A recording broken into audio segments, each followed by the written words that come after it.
All right, thank you so much for staying with us. We are winding down now the show, but let's cross over live to Uyo City, a great city, I must say, the capital of Akwa Ibom State.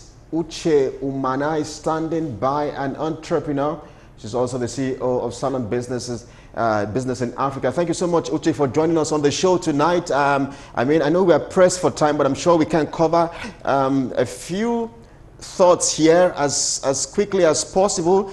Businesses in 2020. 2020 has been an eventful year, a lot of activities, a lot of events, but just how would you access the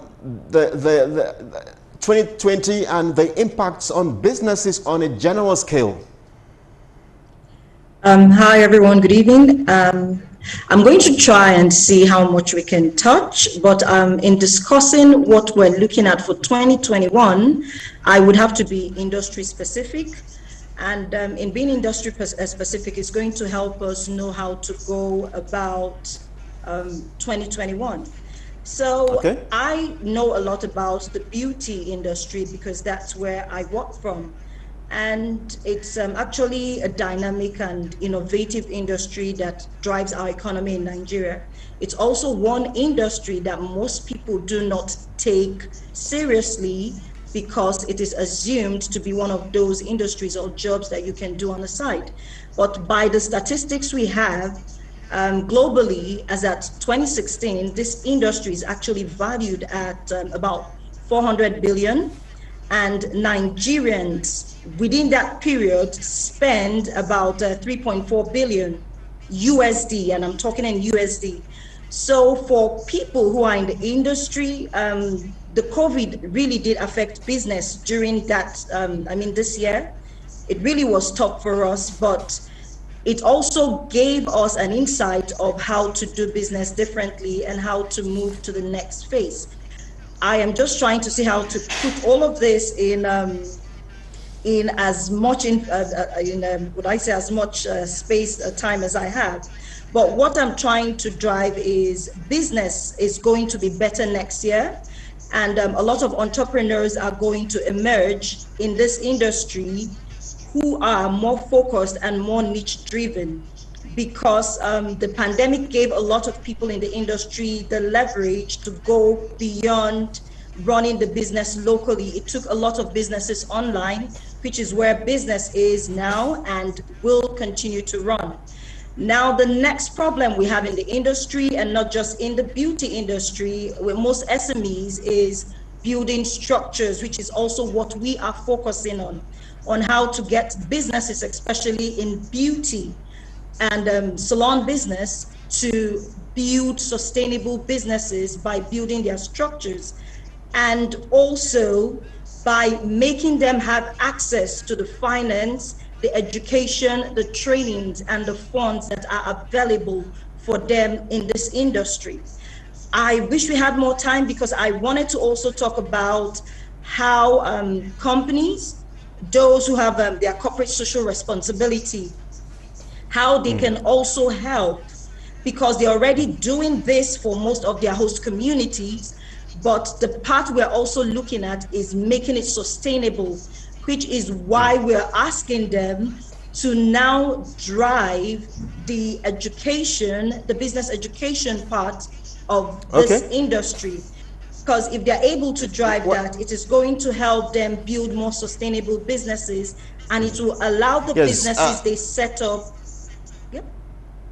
Yes, just a moment. You mentioned structures, you mentioned policies. Can we have a framework of what you are probably talking about for starting businesses in this era of COVID-19? There are talks of another lockdown. I mean, it's driving a lot of fear in Nigerians. But talk us through these policies and structures, if you may. Okay, let me start with the structures. For, like I mentioned, this part of doing business, going online for this part of for the industry, beauty is something we're beginning to get a hang of. But it is also a platform or an opportunity that we can manage and get more people to get on board with, because our industry employs a lot of skilled hands. With the pandemic, we had a lot of people who lost their jobs. Currently, I have access to about 10,000 salon business owners. And by extension, if we do a mathematics of 2 per employment, you're looking at 20,000 people that are gainfully employed. So part of the policies that we're trying to set up for them is how to still maintain the workforce they have.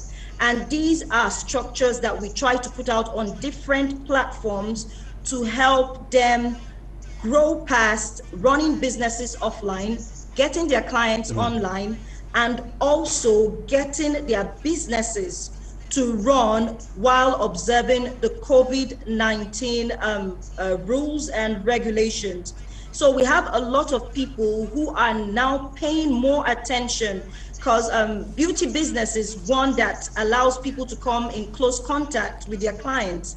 So we are now giving platforms, we are giving education, we are giving orientation that is going to help people in this industry still maintain their business and also keep the people that are employed.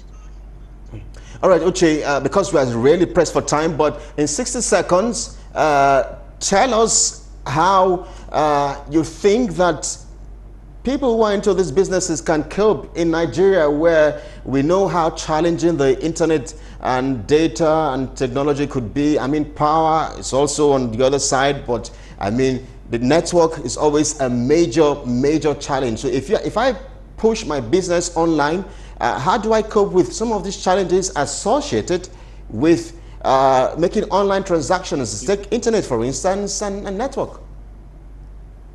Okay, I would say upgrade, education, and I will explain why. Like I said, some of these problems are not just unique to the industry. We have other SMEs that are running with these platforms, but because their businesses have been automated because all these businesses are already online, they are able to walk through it. Now, for someone who is in beauty and salon business, I would say get the upgrades. They are available on different platforms. We have upgrades that would help you move from where you are to the next level, depending on the type of business that you're running. We have the ones that would suit the smaller businesses in terms of, okay, let's say the platform we're using right now. A lot of people have moved their consultation to these platforms. And in some cases, like we have the app, the messaging app, the WhatsApp, where most of them actually move information to their clients on this platform. So, yeah. Yes.